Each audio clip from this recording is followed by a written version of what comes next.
Una tragedia más en el metro de la Ciudad de México. También, Joe Biden llega a México para la Cumbre de América del Norte. Y la chapofiesta que encendió las redes sociales. Es lunes 9 de enero, yo soy Maca Carriedo, esto es Expansión Daily y nosotros estamos listos. Esto es Expansión Daily, lo que hay que saber. Un podcast de Grupo Expansión con Maca Carriedo y Javier Garza. Expansión Daily, lo que hay que saber.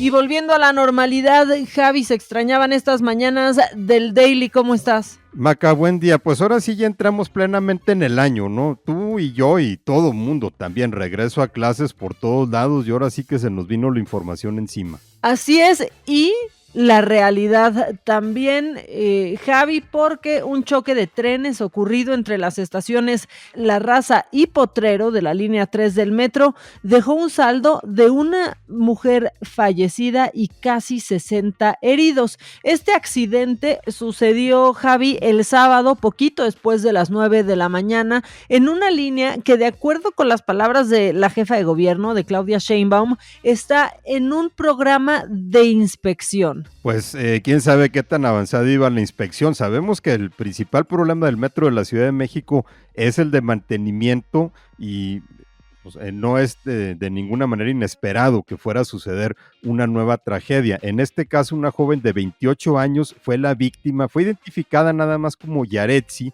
El gobierno de la Ciudad de México no reveló el nombre completo, dijeron para proteger a la familia.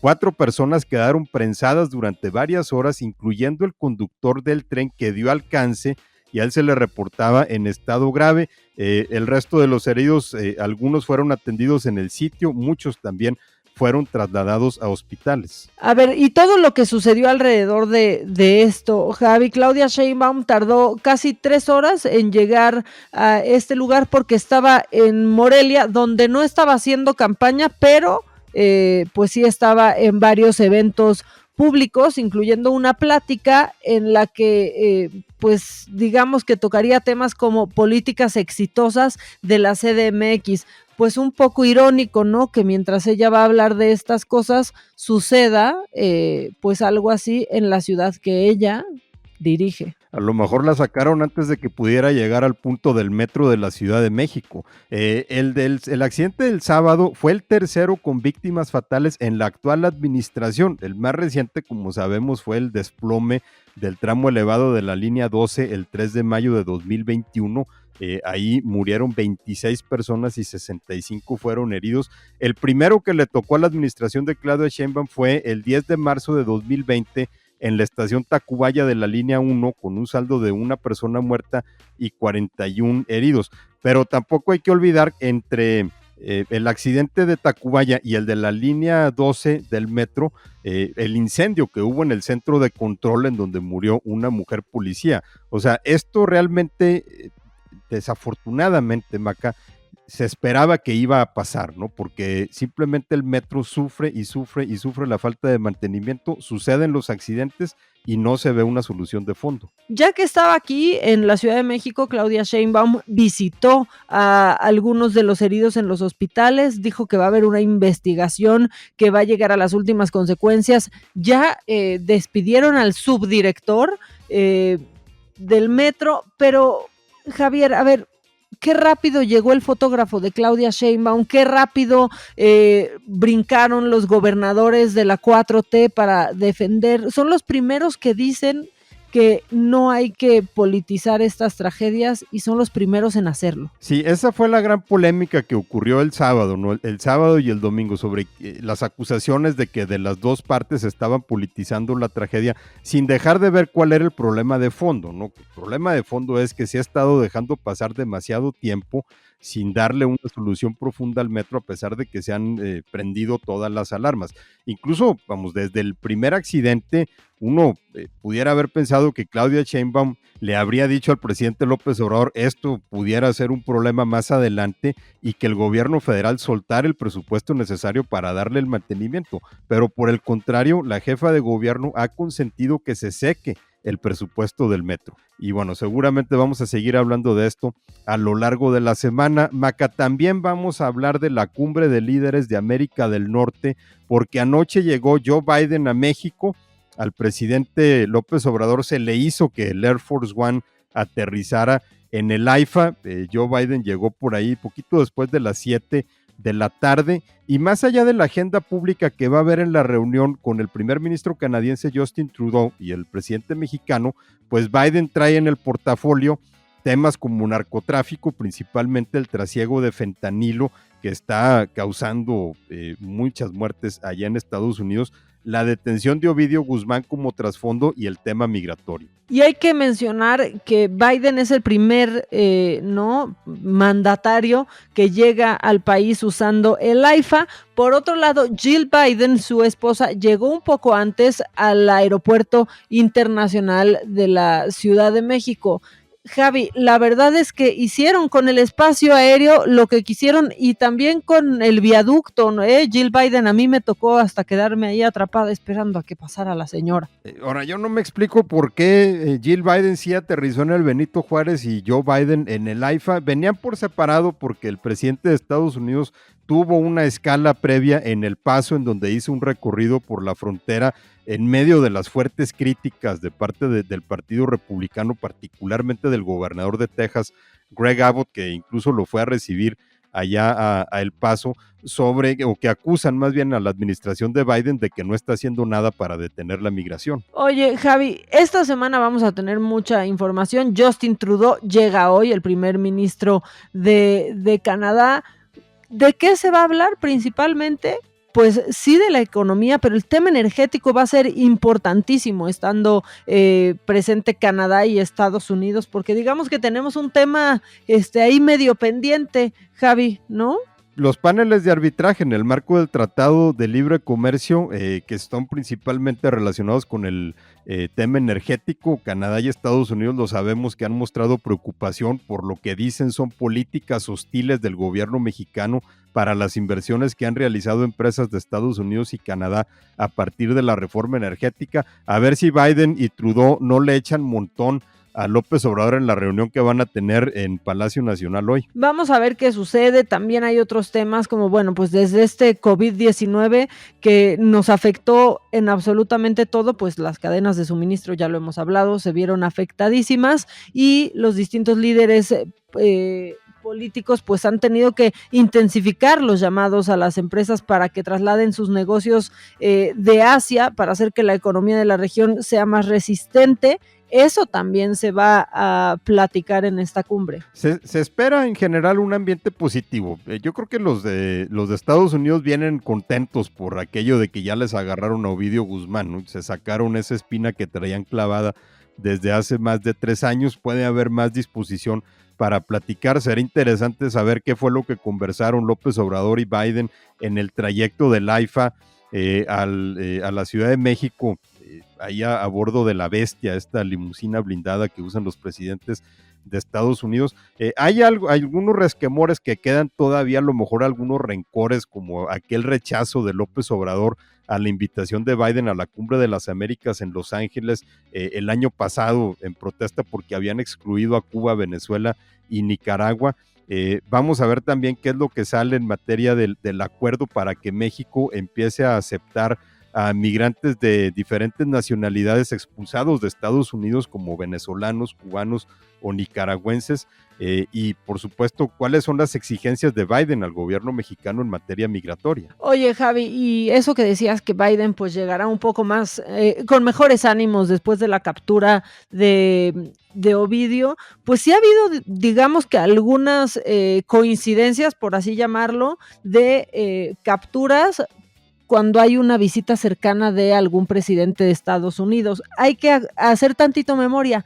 En julio pasado, Caro Quintero fue detenido y días antes, el 12 de julio, se habían visto AMLO y Biden en Estados Unidos, en esta visita que hizo AMLO, que también fue muy platicada. Pues ha habido así como que ciertas coincidencias. Antes, en el 2020, también en julio, pues César Duarte es detenido en Miami acusado de pues actos de corrupción durante su mandato, y ese mismo día AMLO se reunió con Donald Trump en la Casa Blanca. O sea, sí ha habido, digamos, coincidencias. De los dos lados, ¿no? O sea, de aquí para allá y de allá para acá, ¿no?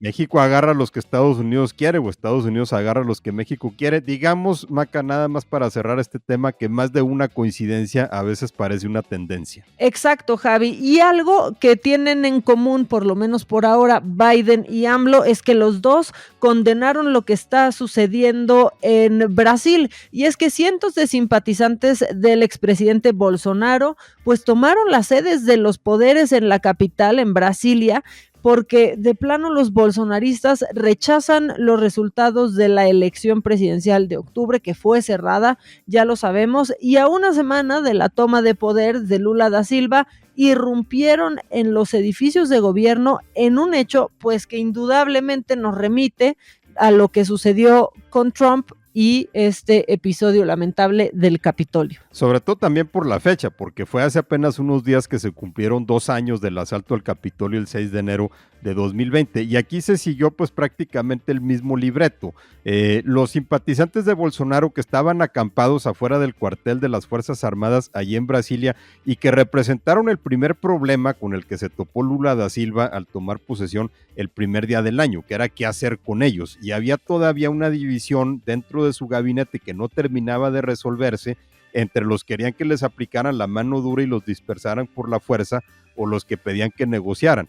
Antes de que se pudiera tomar la decisión, se lanzaron contra los edificios de los 3 poderes, tomaron el Congreso, el Tribunal Supremo y el Palacio Presidencial de Planalto, causaron numerosos destrozos. Ahí sí ya tuvo que intervenir la policía brasileña para enfrentarlos con gases lacrimógenos, y eran cientos de personas partidarios de Jair Bolsonaro, cuya cobardía, porque hay que decirlo así, pues quedó de manifiesto, porque Bolsonaro ni siquiera está en Brasil, él ya se peló para Estados Unidos 2 días antes de que terminara su mandato. Sí, él no, digamos que ni ha aparecido, pero era muy impresionante ver pues que antes las inmediaciones del Congreso estaban acordonadas por las autoridades. Los bolsonaristas, que de plano viven en la negación, retiraron estas vallas de seguridad y empezaron a subir. De verdad parecía que solo se cambió el escenario, Javi, pero eran las mismas escenas. También Marcelo Ebrard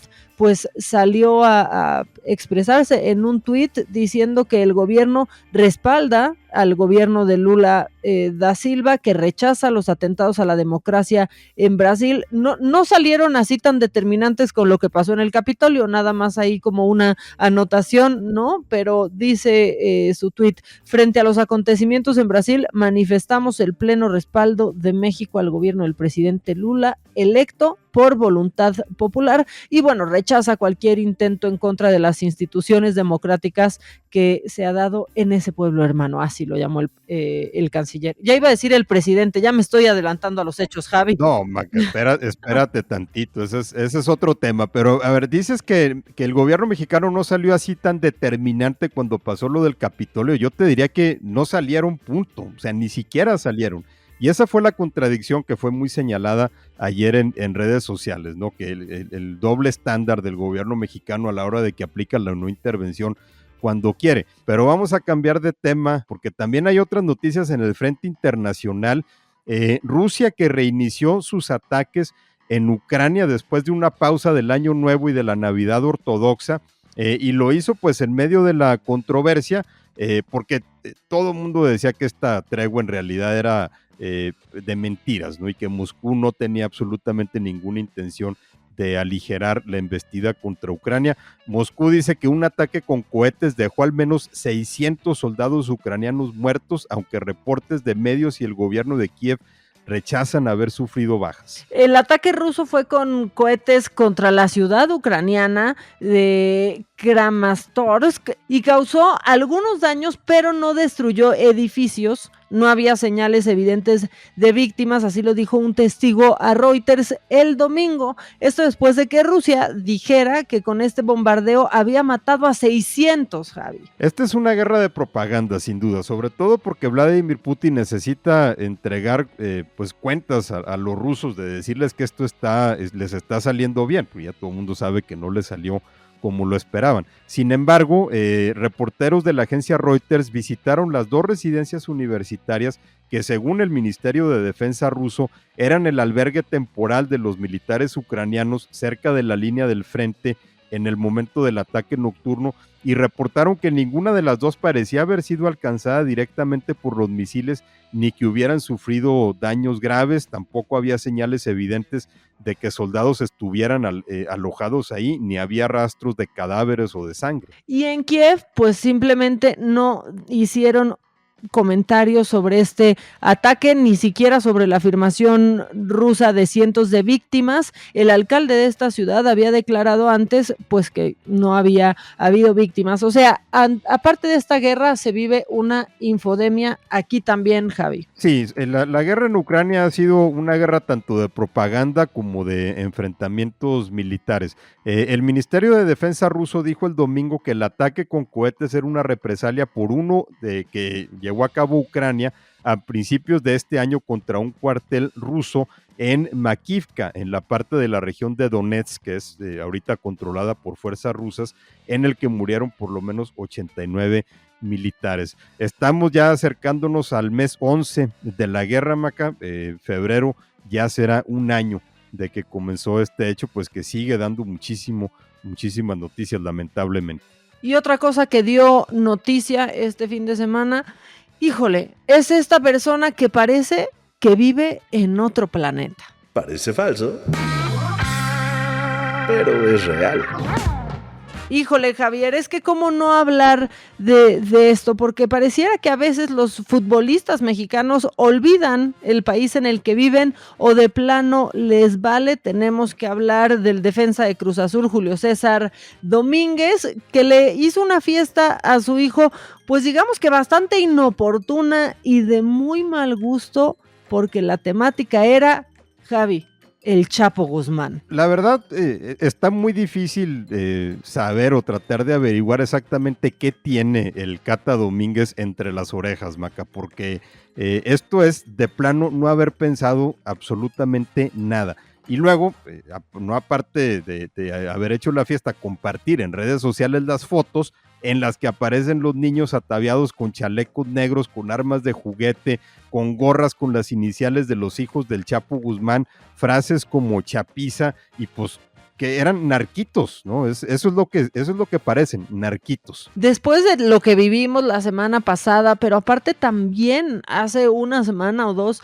se hizo viral este video de niños jugando al retén. Es estar muy lejos de la realidad que se vive, estar muy cerca de las narcoseries también.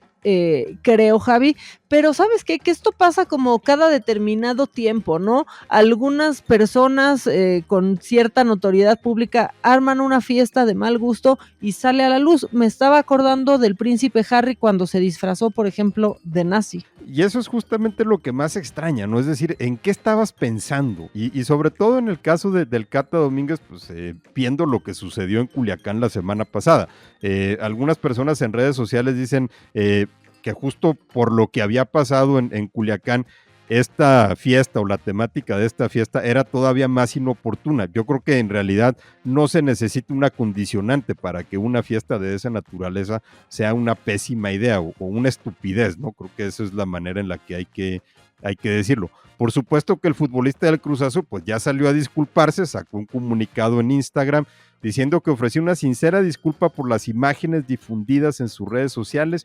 Dijo que reconocía que no contribuyen a crear una mejor impresión de México y que ni él ni su familia promueven o justifican ningún tipo de violencia. Pues hubiera pensado esto antes de organizar la fiesta. ¿Qué le costaba haberle hecho una del Capitán América? Ay, sí, por favor, en mis tiempos con una de la Sirenita teníamos y ya con eso. Ahora, pues pidió una disculpa, no porque esté arrepentido, sino porque las hizo públicas y se le fueron encima. Con ese pensamiento los dejo, que ya vamos bastante largos en el episodio de hoy, Javi. Se nota se nota que ya le traíamos ganas al Daily. Si se quieren poner en contacto contigo, ¿cómo le pueden hacer? En Twitter y en Instagram en @JaGarzaRamos. A mí me encuentran igualito en @maca_online. Que tengan un excelente inicio de semana. Si regresan de vacaciones, suerte con eso y salgan con tiempo, porque hoy todos volvemos a la realidad.